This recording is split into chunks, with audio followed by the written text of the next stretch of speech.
What is going on? I want to welcome you to the Pizza Palace, a special edition. I am Sean Murphy, alongside, as usual, my best friend, my guy, Robert Winstanley. Robert, good to see you as always. Good to see you, my friend. I love that you're flexing one of your worst financial decisions right on your just right. the Universal Championship with the it's an WrestleMania incredible plates, belt. baby. Don't get me wrong, but it's the fact that you went that, and then you got the side play. That's a whole other conversation. But we're joined by four-time Stanley Cup champion, one of the greatest bruisers in the history of the NHL, but most importantly to me, my friend, Darren McCarty. dmac, it's good to see you, my friend. What an intro. A couple things. It's nice that the official Pizza Palace that they call LCA, but we're going to get that changed. I don't have to be down there tonight because the boys are on the road, but I love being on the Pizza Palace, which will be, I love that namesake, and like what you said, because the Little Caesars and the Palace combined. So I'm going to say we love that you like it, live man. down at the Pizza Palace. Look for it. I'll say it on Woodward Sports from now on when I'm working that game. If I remember. If this is my legacy. Murph. Hey, dmac, you're the best. Oh my gosh. But Murph, yes, good to see you. I also consider not only you a friend, but Robert. We've hung out before and a friend, and I'm disappointed, bro. You bought the belt. You can't buy the belt. Hey, listen, if you can get me in a wrestling ring that is for a belt, I promise you I will win that belt, and I will. No, you will not, Robert. The wind of the arena will blow you down for Look at that, baby.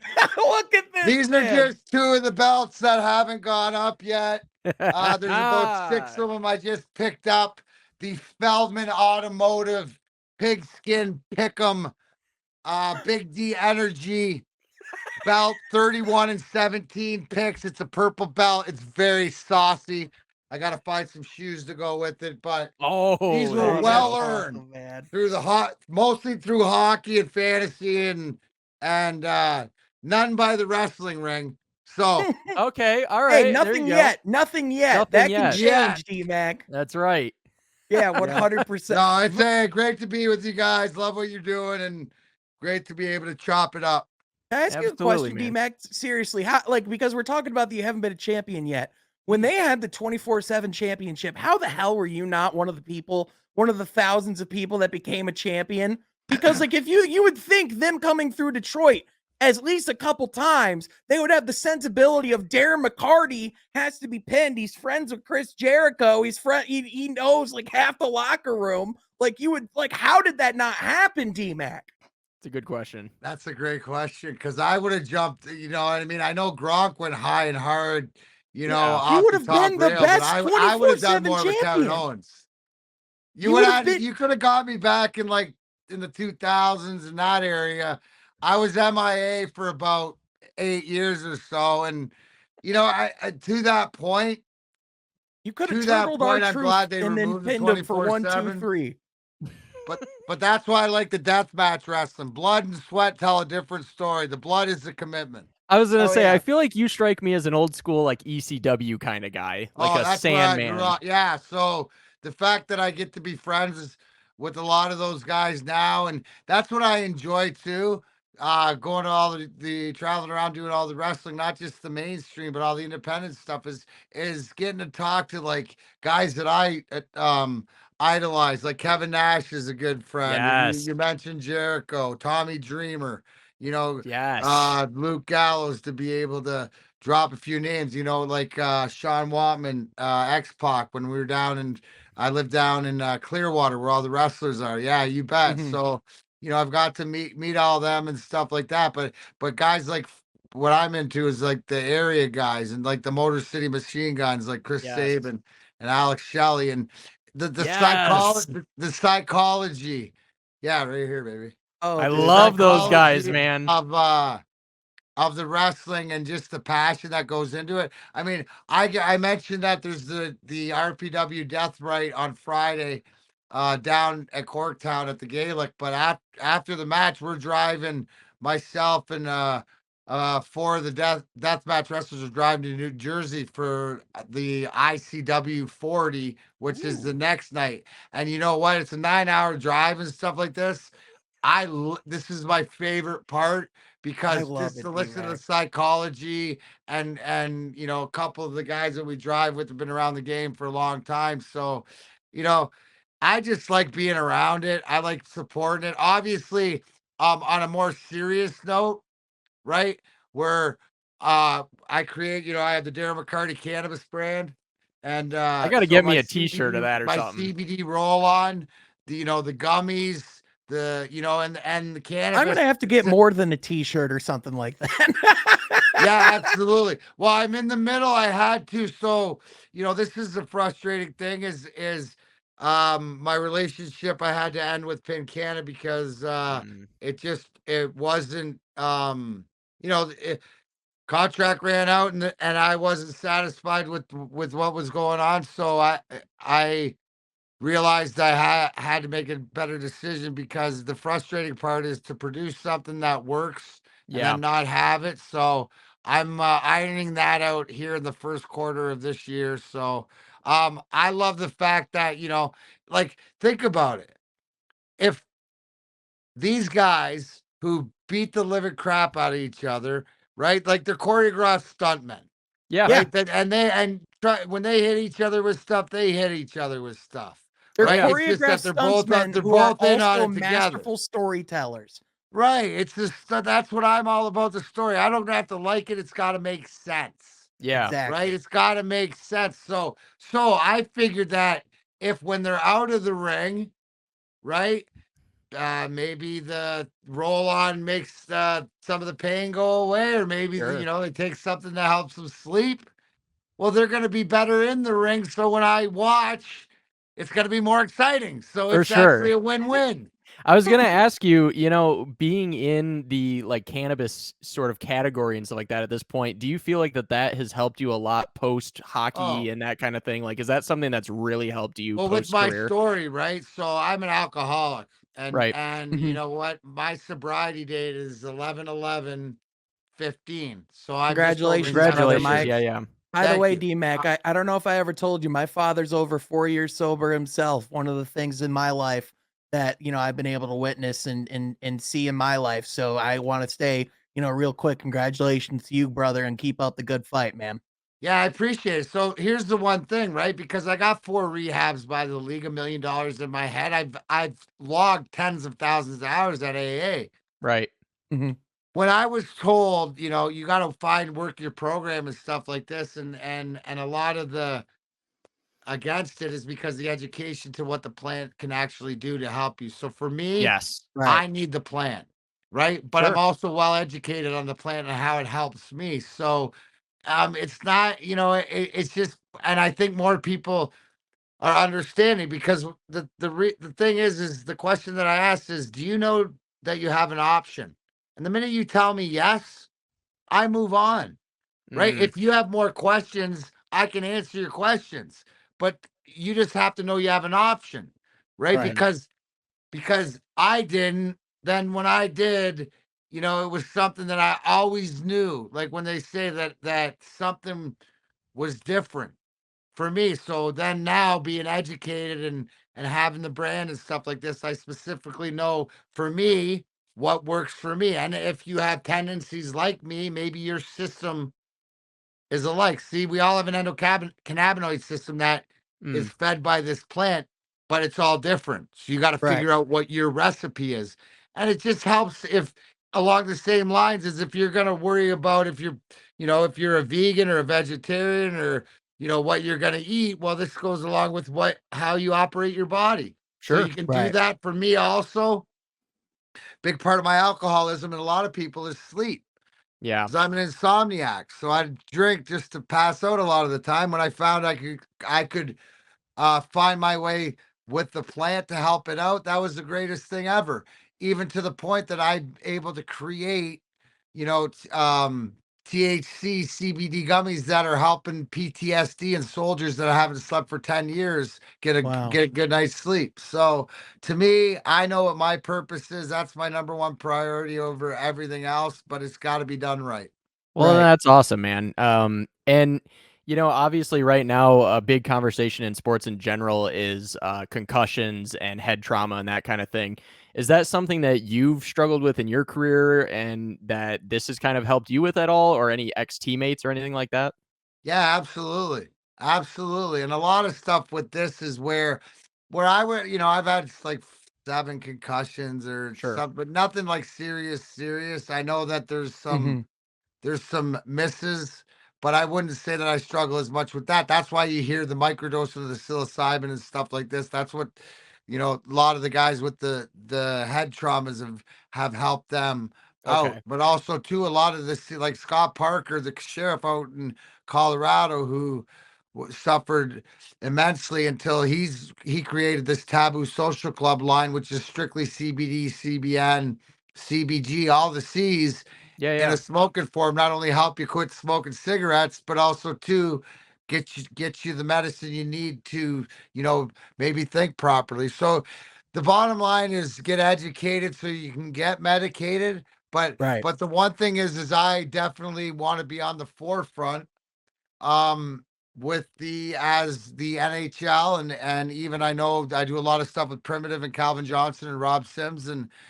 then Viola with Al Harrington and stuff, is that we want to be in the conversation, to be on the forefront when the leagues have it. My goal is when you see the Darren McCarty CBD roll on, the trainer pull it out like that air spray and have somebody rub it on their arm during a game because they That'd be get a whack awesome. or something. Because that's how it works.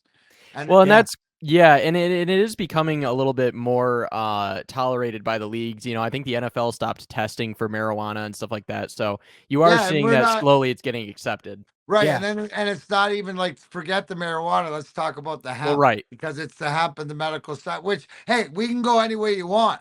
But, but you know what? I just know that logically with the CBD, because everybody can take it. Yeah, I love CBD. I use these Redwood cigarettes that are like 1200 milligrams, I think, something like that. Yeah. See, here's the one thing too, right?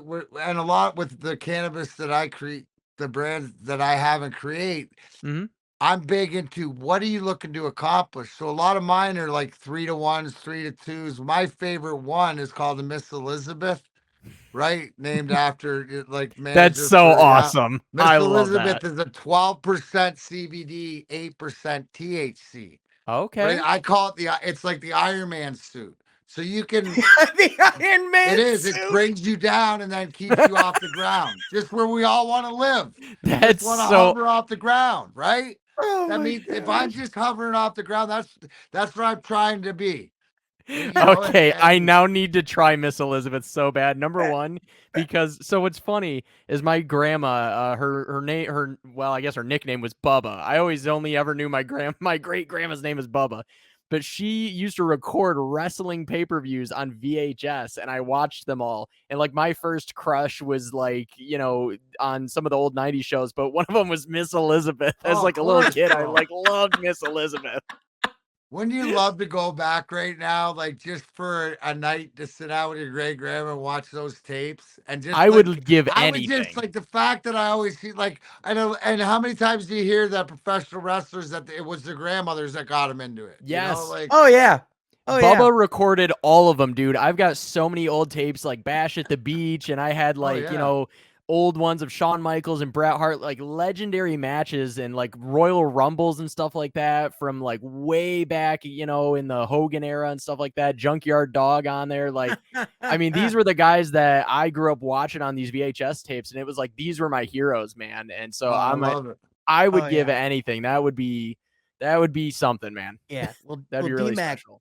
Yeah, DMAC with that, like kind of like with the cannabis company, with wrestling, beyond your playing career, you've done a lot of different stuff. And, obviously, like I told you before the podcast, I haven't been, I'm not, I haven't been able to see much of your playing career. I would lie if, I was the biggest, 90s Red Wings fan. I was born in the late 90s. So it's a little difficult for me to, for that to be my team. However, like I do know about your career. I have, as being your friend, I have been able to learn a bit about it. And like the thing that always has fascinated me is that, you're known as like one of the biggest badasses in the history of the NHL as this bruiser, for this moment where, you beat the living shit out of Claude Lemieux, and justifiably so. It's not like you ever did this type of stuff, like if there wasn't ever like a reason, or if you weren't ever going out there to like, give some lessons or, do what was needed. Right.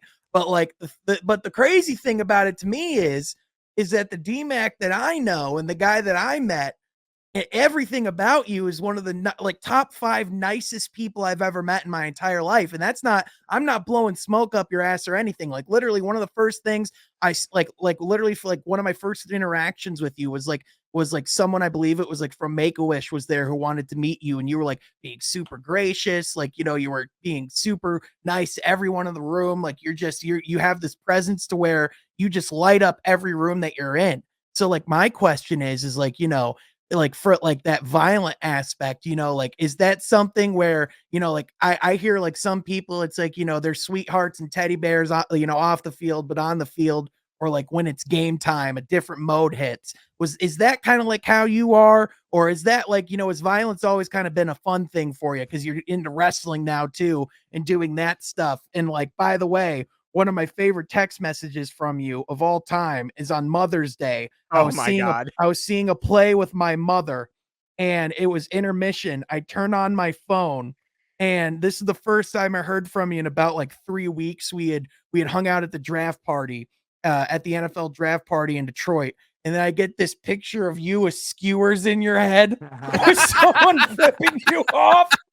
And it says, there's 2 things, Murph, and I appreciate it. I will take my flowers that you give me, and I appreciate that. But what you do is not who you are. I think here's the one thing that I had to realize, right? Because I'll tell you, I knew who DMAC was when I was 6 years old. It took me to 46 to realize who Darren McCarty was. But wow. that when it's not about, and I operate this the same way all the time. I think the one thing that I pride myself that I hear is that when people like that meet me is that as I'm as genuine as they come.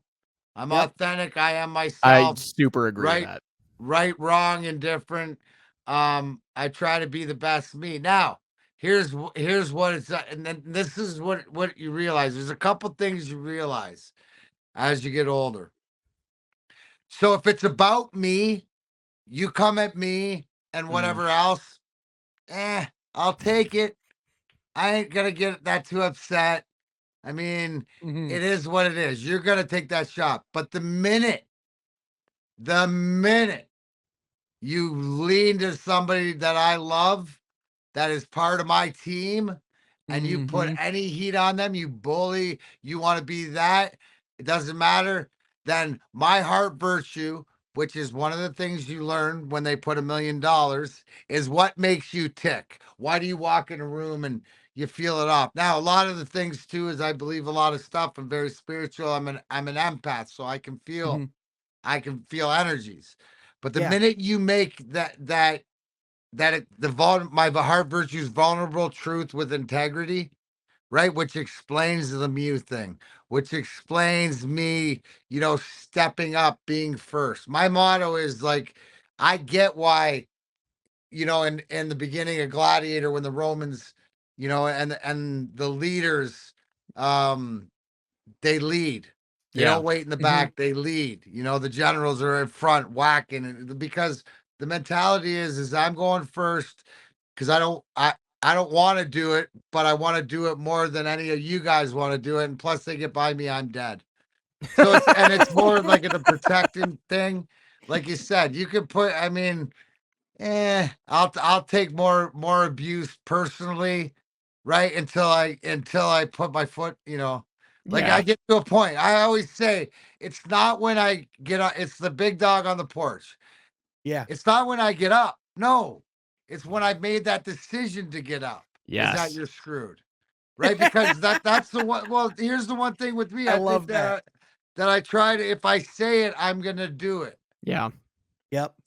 And, No, that's I pride myself in that, so I don't make promises that I can't keep. That's right. No, for sure. You don't. Oh, what is the You term? don't pay checks you can't keep. Oh no, exactly, Right. man. I already did that with the finances back in the old days. Right? I ain't got no credit. Let's go. It's all old school. This is like Red Dead Redemption, baby. Yeah, baby. I 2. love Red Dead. Oh, Red Dead 2. Come on. Wait, dude. DMAC, are you a gamer? Yeah. Listen. I'd say I used to be, He dabbles. but I'm that dude that watches all the videos and watches other people play. I feel Okay, you. okay. I feel you. I like watching like with the kids and stuff like this. Now the kids, are older, but they're good at the games. I'd rather watch somebody good at it. Sure. Oh, Mow absolutely. through people. You shoot. I need all the ammo. I mean, it's the mentality. I'm just gonna. You're from the stand there old and school days with the unload cheat and, codes. Okay, I'm dead. I'm great, and hey, I'm great in that sabotage on Call of Duty. Oh, Yeah. I'll have 0 kills and 13 deaths, but I'll show you where all the snipers are. It's funny, See, man. You're the guy that team runs guy out at the there so end. everyone else knows. So it's Team so it's- hey, not only the greatest winger on the grind line, the greatest winger in life. My man. he So- might be the greatest winger on the grind line. He might not be the greatest gamer on the wing line. That's Oh right. no, not at all. But team, you don't gotta worry about. You need me to like just know you're playing at a disadvantage. So what do you want me to get for you? Oh, Like that's if I funny, can man. kamikaze somebody and like go 1-for-1, you guys better win. Yeah, for sure. Oh, it's funny. So, Robert, you know my dad. Oh, one yeah. of the things I actually did during my dad's recovery process when he was going through like through the recovery, like through his alcoholism process, and also like he had to have a surgery as well. One of the things that he actually did, we got him an Xbox and we taught him how to learn how to use a controller. Yeah. And I essentially during this time I was in college, so like I was like part-time, I was like at home with him at the time, and so like I would just be yelling at him while he's playing Far Cry 4, like trying to like shoot and like move his character around. He would always get the mistake of trying to move his controller physically as if that's going to move the gun, and I'm like, Dad, what the hell are you doing? That's not doing anything. He's like, I'm panicking, and it's just like, he's just like freaking out. He would just like, it was just this whole process where he would just keep laughing, but like towards the end of it, he was like, "You're mean," and I'm like, "Well, you learned how to use the controller, didn't you?" So DMAC, with hockey and wrestling at this point, I know that you're obviously super, super big into wrestling at this point. Would you say that in some ways, maybe your passion at this point for wrestling has surpassed that of hockey, or is that in? Oh yeah, oh dude, long time. Yeah. When I was done, I was done. Now I'm big on it because we got to get the culture right, and you guys, like Murph said, who weren't around and were young back in the last time. So if you're like 8, 9 years old, it's just setting everybody up for what's to come. Yeah. Right. What's coming down the road. And again, it's to what did we miss out on? Because it was more newer. So no, all I do is watch wrestling. I mean, I pay attention to the hockey and stuff like this, but I don't get frustrated by it. But I'm more of a fan. Right. And that's kind of what I wondered. And honestly, that seems to be kind of where things are at for you. And it makes sense because you lived through all of that. You've had the glory, you've had the cups, you've been there, you did that. You knew those guys. They were your teammates, Well, so and some people too just live and breathe the process in hockey and the grind. Well, like Stevie Y just seems like the guy where Maybe Dre, look at all the guys that played that are in the organization, and that's why it's gonna get right. So it's easy. Like those guys like live. I like the golf. Golf's a priority. Right. awesome. Those guys love to live in a rink. Priorities to me than being in a hockey rink. I did that my whole life. for sure. Also like scouting and all that stuff. Yeah, and the advising. guys Like love it. Yeah. Me, no thanks. Yeah, Right, I definitely get that sense from you. And I guess one of the questions that I've had for you was, like we saw you at the Whitecaps on, what was that, a year ago or so? Yeah, and obviously, like, you have fond memories of, the championships and the big fight with Lemieux and all that kind of stuff and whatever. Was any part of that, kind of like, oh gosh, I have to do this, or do you enjoy all of that? Because I kind of wonder if some of the humdrum of like having to do 1,000 interviews talking about the fight over and over again, and does that ever get kind of stale to you, or do you just kind of go into autopilot a little bit? No, it's never autopilot because it Okay. always changes. Like you look at your age group or whatever, where you were at, like it's cyclical, right? So Yeah. the beauty of March 26, 97, right? For a lot of it is the 5 and 10-year-olds are now 30 and 35. So they've Yeah. lived life. The bad things in life and bad things in sports happen. You can't lose respect for your fellow human means a lot more. It's just like you guys even younger than that, but understanding moving forward. So no, because there's a lesson to it. No, it was It almost seems like it that's was what my like breeze. responsibility. And it almost Yeah. seems like it Like breathes life that's into just you the same too. way as you expect Sergey to go out there and score an overtime goal or carry us on the back, whatever. You don't expect me to do it. If I do that, that's great. You get that one out of me every now and then. It's just at the right time, Sure. to get that goal. But you know what? No, like I said, I'm going in first. And you know what? It wasn't just me. That was a team effort. Yeah. Without Shanny, none of that happens. Vernie, without that. So that's what it like at the end of it, it just brought so much together, and it just like karma is real. Yeah. So you, Because I can't slay the dragon and get the revenge and then stay in the game and score the goal. It just right. was at the end of it. Things changed. It was those moments, like at the end when I scored that goal. It was Yeah. the proverbial. Everything's gonna be okay. Don't know what it means. Everything's gonna be okay, Yeah. right? And then Yeah. look how it played out. The only other time I felt that one other time. That's when Stevie was introduced as vice president GM. It's gonna be all Wow. right. Don't know what it means. Now we're waiting for the next time. Wow. Yeah. It's a step, and then you can do that with the Pistons too, and you can do that Sure. like the Lions. We don't really know because it's never been in our lifetime, but we do know we're going in the right direction. It's kind of like Damn, you do do we like hope. The same old Lions. it's like the Brand new inhale. Lions. It's like you do Brand like new. you It's do the the brand new inhale Lions. and it's like apprehensive exhale. It's like exhale. Like, can I relax? Like, can I expect this team to be better next year? I have no idea. Like, they're the Lions, but like, Sure. yeah, to your point, like the day, like the day Troy Weaver came in and he was like, we're restoring the Pistons and we know where this is going. Like, to your point, like when I saw that, it's like that similar thought of, oh, the person that understands what this is, what this means, and why it matters is in the building and is in the right position. And for you, like like you're like I think like your role, like you said, like as much as you love the sport and like we'll go to the games and support. It seems to me like you have much more fun being the ambassador, being I was just someone Oh gonna that. yeah, say the man that. of hockey town. Like I do game day live in the building. If you're at the game and you get to Oh see yeah, me make fun of Art Ragnar and listen oh and yeah, have a like good you're like chat with Daniela Bruce and yeah, like and that. like I That's always always. fun. And it's always really cool too, because like all the time now, I'm on Facebook and I see friends of mine post pictures of I just met Darren McCarty. I'm freaking out. And it's I, like, I and love it's it. just it's so awesome because I'm like, oh, that's my guy. That's awesome. But it's like, it's just cool to see because from my perspective, like those types of events, I mean, obviously, we saw on our end afterwards, like how draining it is because you're talking to so many people, but at the same time, like you can tell during it just how much it gives you life and how much like you enjoyed it as well. Right. Well, Just because like, you get the point to when I say, and I say this all the time, and it's just like the Pizza Palace. You make it known as I say, I'm a battery. The Yeah. right. people, Wing Wheel Nation, the people of Michigan, the city, state, whatever, are my power, right? Yeah. Because you supported. So I need to take that picture with you as much as you need to take it with me. I need to know where you're from. I need to have that. And whether it's 5 seconds or 5 minutes or whatever, everybody gets, their time and the moment means a lot. Now, I'm the first one to admit smoke a lot of weed and I got a bad memory.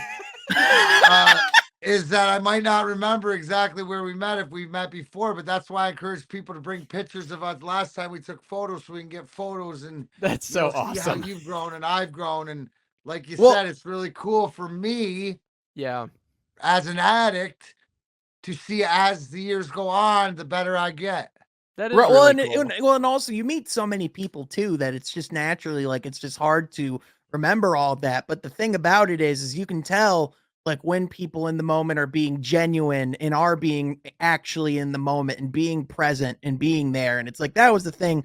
But and like by the way, it was never 5 seconds with any of those people. It was way more than that because you always made sure to take time and be gracious with that, which was really cool to see as well. Robert, I'm sure you have another question for D-back because you know this is a blast, man. D-back, I'm glad you're here, dude. This is You fun. too, right? Pizza Palace. Pizza Hell yeah, Palace, man. baby. Pizza Nation, let's ride. Pizza Nation, let's ride.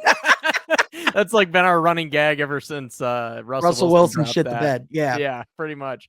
Yeah. But no, it is really cool that you really embrace that ambassador role and understanding that like right now, while the Wings are obviously not that great, keeping kind of the spirits up and keeping the energy up and knowing that like, you know, a lot of people do have such fond memories of the, you know, seasons where you won the Stanley Cup.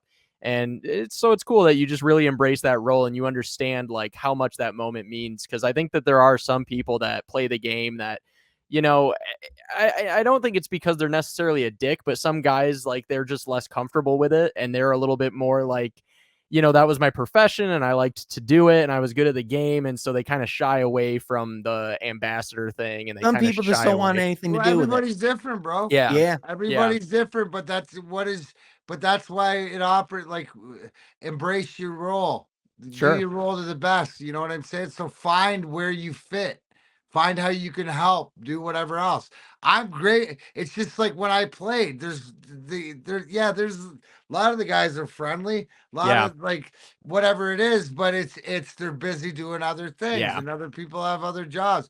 Me, I love that part of it. Like That's awesome.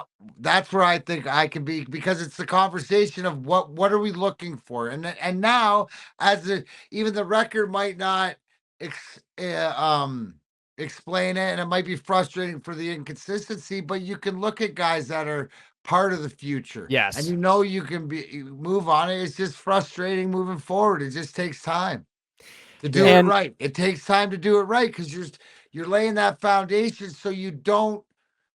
It's not made of straw or sticks or whatever, so it won't fall down. It's like Dwayne Casey said. I'm sorry to interrupt, Robert. Just really quickly. Ahead. Dwayne Casey had this really good quote one night when it was a rough loss, where he said, "A lot of people, a lot of people love to, come to grand openings of buildings, but no one likes to come when they're just laying concrete. Right now, we're laying concrete." And I feel like that's that exact thing is like, right now, like a lot of these stages, it's like, yeah, it doesn't look pretty when you're putting something together. And even Little Caesars Arena, like you look at the pictures of the LCA before it was put together, there's points where it looks like garbage. It doesn't look like a place you'd walk into someday. Sure. But like, like it takes time for it to get there and to be done right. And it's the exact same thing as anything else. It's just, I think just sometimes we just look for the things to blame when the answer is just as simple as we're getting there. Yeah. You know what I mean? Yeah, and speaking of the facilities, by the way, the LCA is really a fantastic arena. I love walking around in there, man. It's a good place. But yeah, first of all, number one question is, when are we putting the 91 in the rafters? I mean, can you talk to Stevie Y and get that damn number in them rafters? Because it's getting a little out of control. I don't think it's a Stevie Y call, bud. Yeah, I know. and you know what? I'm on the Osgood in the Hall of Fame will happen hopefully before, or not, if you gave me a choice. Yeah. What do I think is going to happen? But I don't think that's Stevie's call, but I agree. Yeah. It's time. Yeah, it's definitely time. No, and I agree with that too. Ozzy's deserve to be in the Hall of Fame for sure for a while now. So I definitely agree with that as well. And as far as like the current Red Wings go, I don't really know. What would you say your perspective is on some parts of the rebuild and the fact of like, we've been taking a lot of risks in some ways, right? Like you trade away Mantha because things weren't really working out and the contract was kind of so-so. And you go out and you get Jacob Vrana. And unfortunately, things have very quickly started to not pan out with that. And then you also trade away Bernier basically for nothing so that you could end up getting Nedeljkovic. And, you know, he looked all right in the first year, but now obviously he's kind of sticking around Grand Rapids because he's had a bit of a so-so injury plagued season as well. Do you think that Red Wings fans should stay patient and understand that this is just part of the process? Or do you think that that is something to be a little bit concerned about and maybe it's time to start making some bigger moves? No, #yzerman. Yeah. I mean, it's Stevie pulling the strings, so you could think whatever you want and be all, Sure. but because what does he do?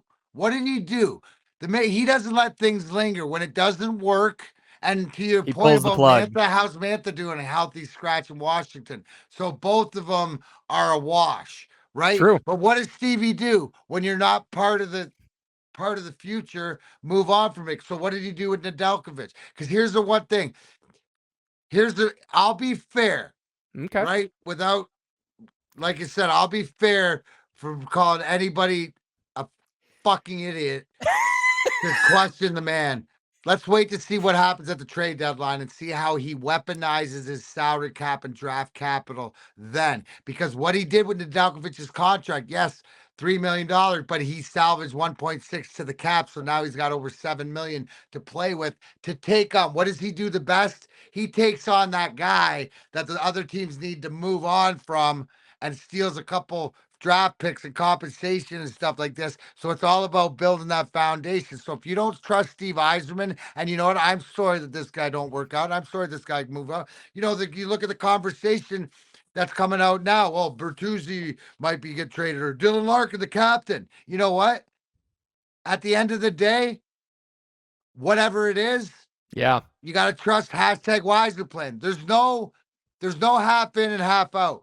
Yeah. Either you're all in or all out, because at the end of the day, I'm sorry, but that man knows best. Knows way better than any one of you. And here's the one thing too. Wait, listen, he'll tell you. And also too, if you thought it, he thought it 2 months earlier.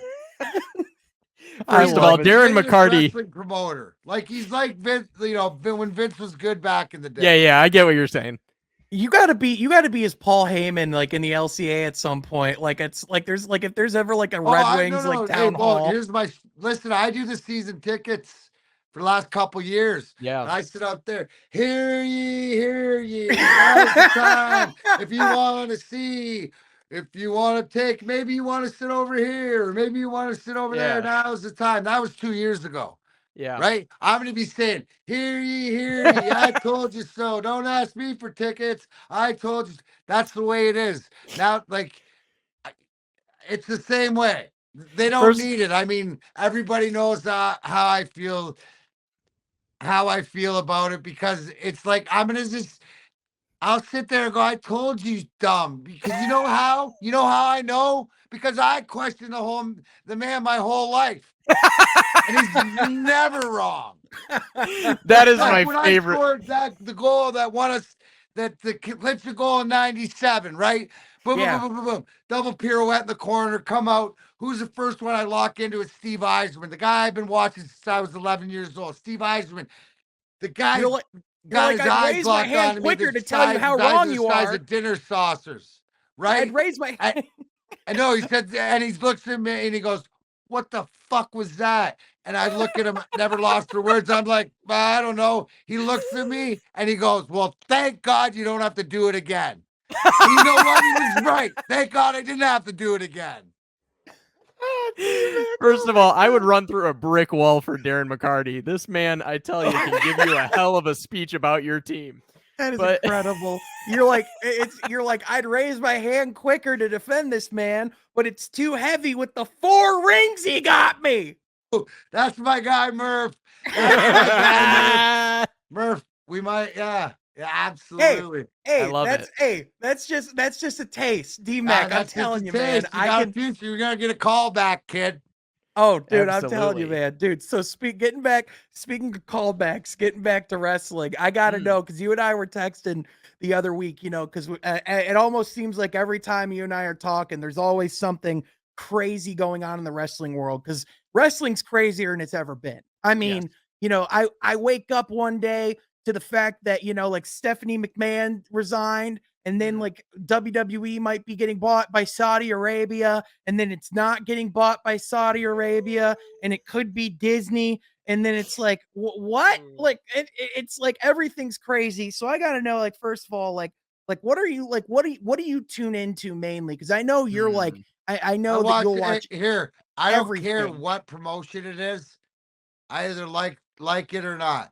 Right. Right. Like I'll like right now, the bloodline stuff with Sami Zayn is awesome. I'm getting into the I gotta get caught back up with that. condom. I've heard the The bloodline. condom.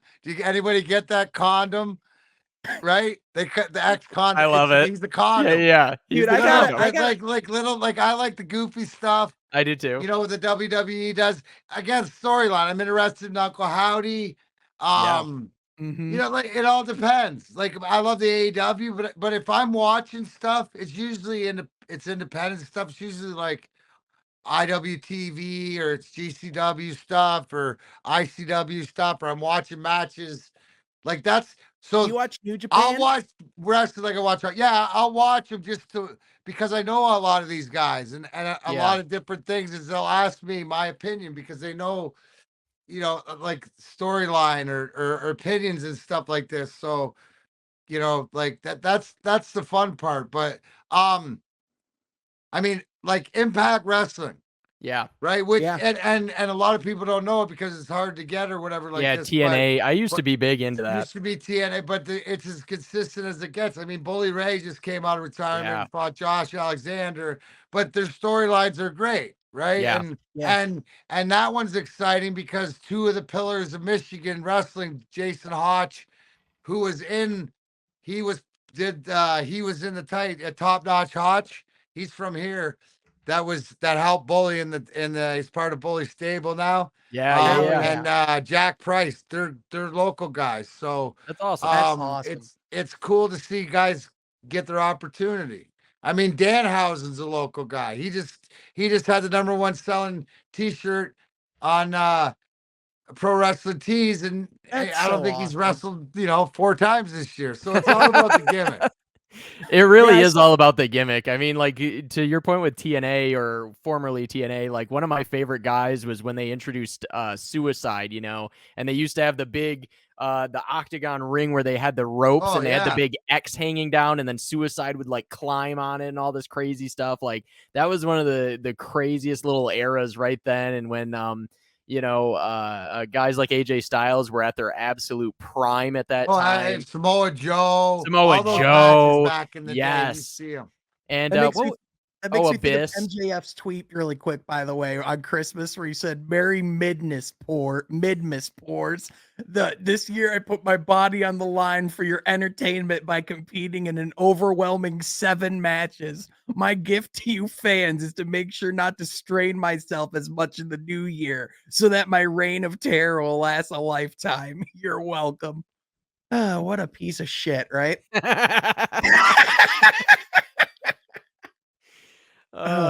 So back in the day, like when and kind of what really first got you into pro wrestling? Like at what point was kind of like your aha moment of like what really sold you on pro wrestling?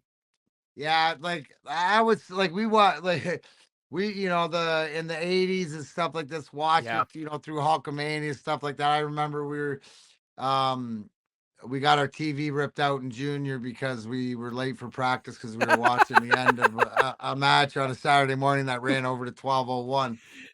But the big thing for me was like Stone Cold era. Yeah. Stone Cold. See, I used to be Stone Cold. Matt Dandino used to be The Rock because he's the thing. And Mike Knuble used to be Mankind, and we'd hit him with chairs out of the blue. We'd double team him. Like we used to just fly around the room just doing wrestling stuff on everybody. And then when the rings would come in, we'd go out in the ring. And so, Stone Cold's my guy. That's awesome.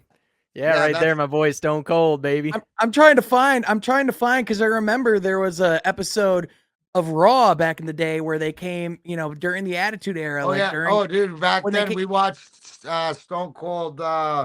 Al Zamboni drivers teach him how to drive Zamboni that he ran into the ring the one time.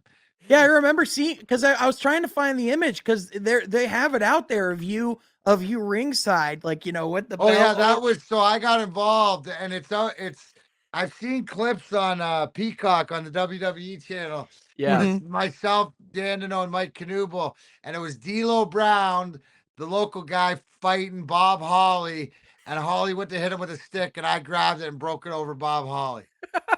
That's so awesome. I love That it. is so great. That's Oh my classic. gosh. Yeah, in the current WWE product, I feel like, it has gotten a little bit better, in my opinion, since, Vince McMahon had stepped down for a little while. Obviously, now he's back, and so it's a little bit uncertain what's going to kind of happen from this point forward. Yeah, Well, Triple H still we'll wait and see. maintains. As far as Yeah. right now, what they're reporting is that it seems like they're having a lot of meetings, and Triple H is still there and whatever. And Yeah. I mean, I'm a huge black and gold NXT. I thought War Games. I thought Triple H and Shawn Michaels together put together. Like that's what I want to watch. So I also Yes. heard rumors Yes. that maybe and I know that with GCW that Stephanie McMahon and Brett Lauderdale, who's the owner of that, they've done stuff in the past that you never know. I mean, if Vince sneaks his way back in to do that, could you, if Triple H and Stephanie and Mike starting their own company? This is getting like the show Succession on crack. Like imagine we had the wrestling Real war. life, it is real. That's what they real life, but it is what it is, right? Like, Yeah. But that's where wrestling's. See, it's changed. Yeah. It's not a monopoly of anything anymore. I mean, TV's changed it. I mean, it's worldwide. It's just like the same thing in the podcast or whatever. Just get it out there. Somebody can find you. You don't have to have somebody travel to whatever else to see you. If you're good, you're gonna be seen. I feel like AEW was like, because it's not like there haven't been alternate promotions in the past. It's not they like needed the money. Right. They didn't have the money. They needed the money. And because you needed a billionaire or like a heavy 100 millionaire. Like you needed a billionaire, but you also needed someone that knew the alternative that people wanted, and you knew like you needed to know like how to deliver that product too, which I would argue AEW's done pretty well compared to other companies. But right.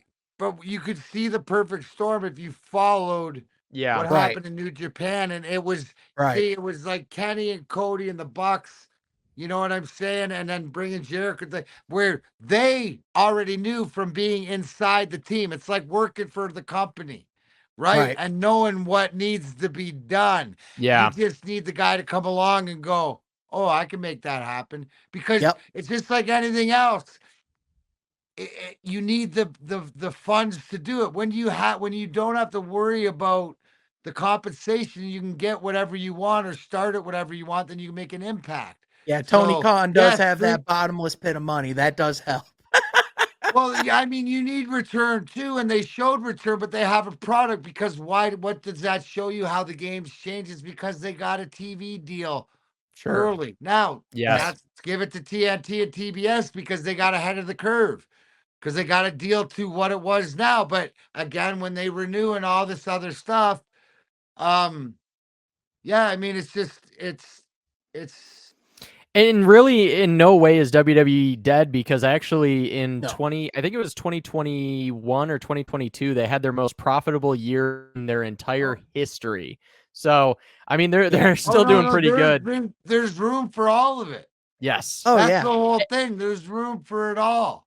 And that's what's been really cool. I feel like the resurgence of wrestling has been happening a lot recently, which has been awesome. But, it's interesting. I actually remember back, and I don't remember what year this would be. It was sometime when I was probably in early high school, something like that. But I remember actually when TNA suddenly had just stolen a bunch of guys from WWE, and they had Ric Flair, they had Jeff Hardy. They started just debuting guys like crazy. And it felt a lot like the old days of WCW and kind of, stealing guys from one promotion to the other. And I remember that being such a big moment. And I remember that was probably when I liked TNA more than WWE at that point, because Jeff Hardy was my dude. I loved Jeff Hardy. He was my wherever he went, that was my guy. Yeah. Did you ever get to know either of the Hardy brothers at all, DMAC? I haven't got to meet them yet. Sure. Oh, damn, man. Yeah, those guys are incredible. Jeff Hardy, anywhere he went where he was going to be jumping off of something that was entirely too tall, that was where I wanted to be because I just he's had a to see that stuntman in by that trade. face. Listen to him talk. His mentality is a stuntman. 100%. 100%. Like, no matter how ridiculous it is and how much he should not do it, he's like, well, I'm going to do it anyways. Yeah, And it's awesome. hopefully, and you know what? Good. Hopefully, I don't really care if he wrestles again, but you just want him to get healthy.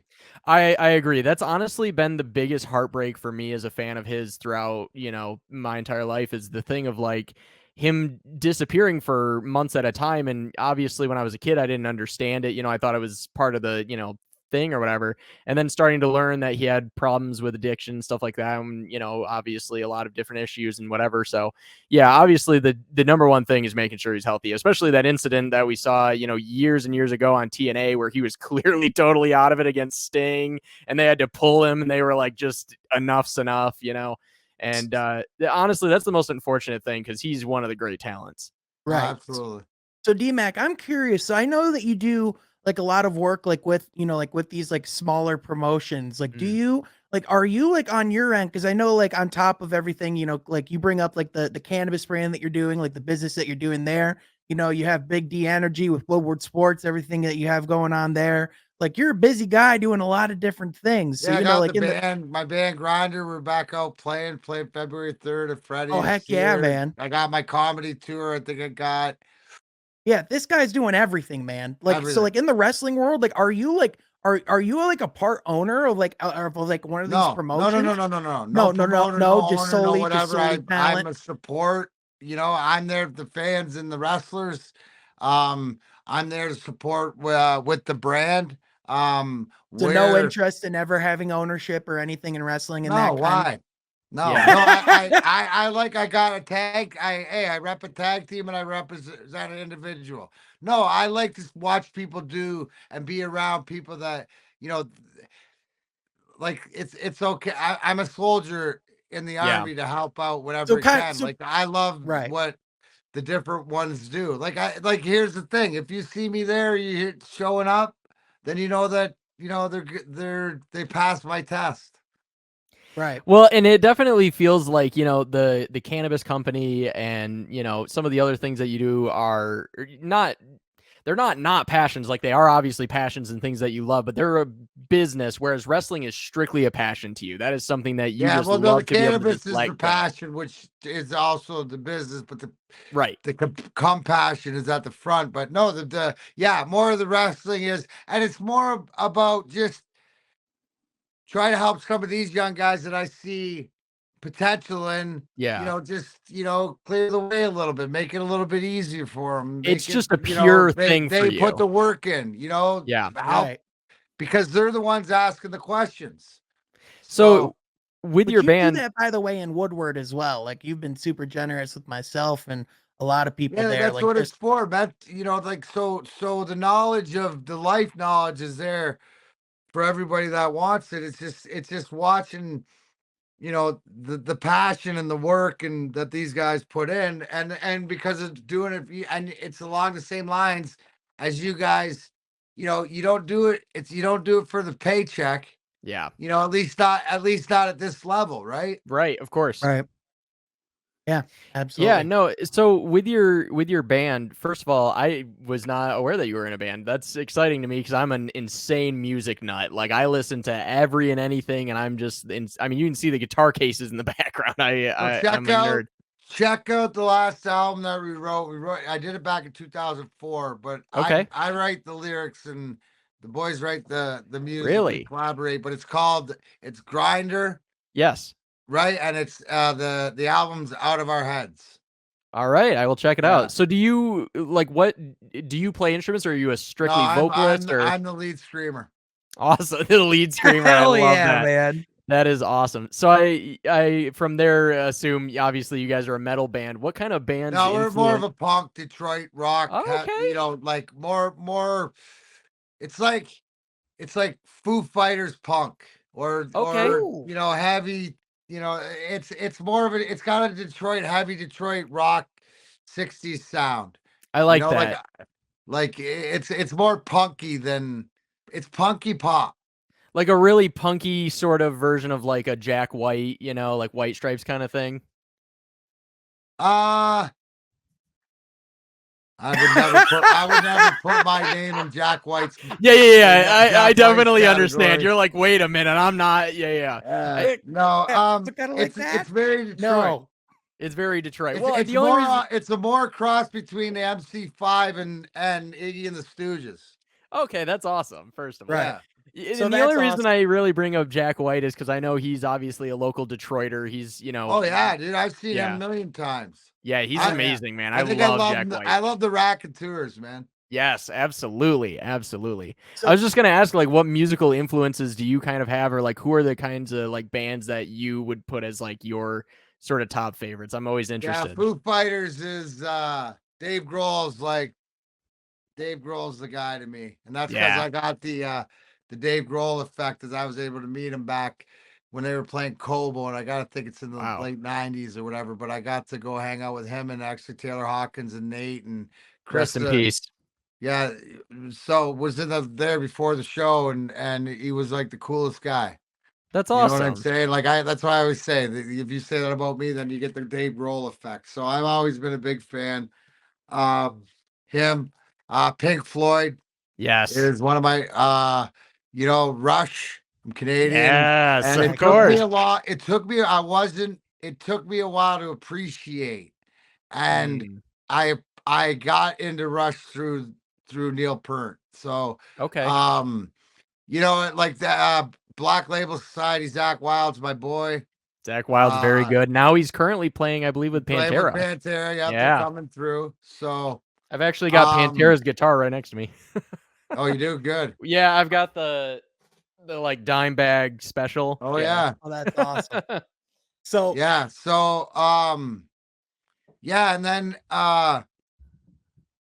like I like and sort of like the older like the I like the 60s and the 70s sort of British punk. Like I do a cover of the Damn's Neat and we used to do Nothing Left by the Buzzcocks. Yes, of course. Yeah, so I like and I owe that to my bass player who passed away in 2005 because he was the one that educated me on music. So that's awesome, man. It was good. So DMAC kind of has like a wrapping up question. I mean, we talked a little bit about like, your past and kind of like your legacy and kind of like, like about like your playing career. We talked a little bit about like, what you're doing now between, like the comedy tour, between the cannabis company, the music, the wrestling, everything that you're doing. And it sounds to me, from like talking a little bit about like what you're loving and like everything you're doing, that as far as like future for DMAC going forward, it sounds to me, and correct me if I'm wrong, but it sounds to me like you're just looking for to enjoy life and to have fun and to give back to young people in as many ways as you can. I mean, it just seems to me like you're just about giving people opportunities, paying it forward, and just shaking hands and having as much fun doing it as possible.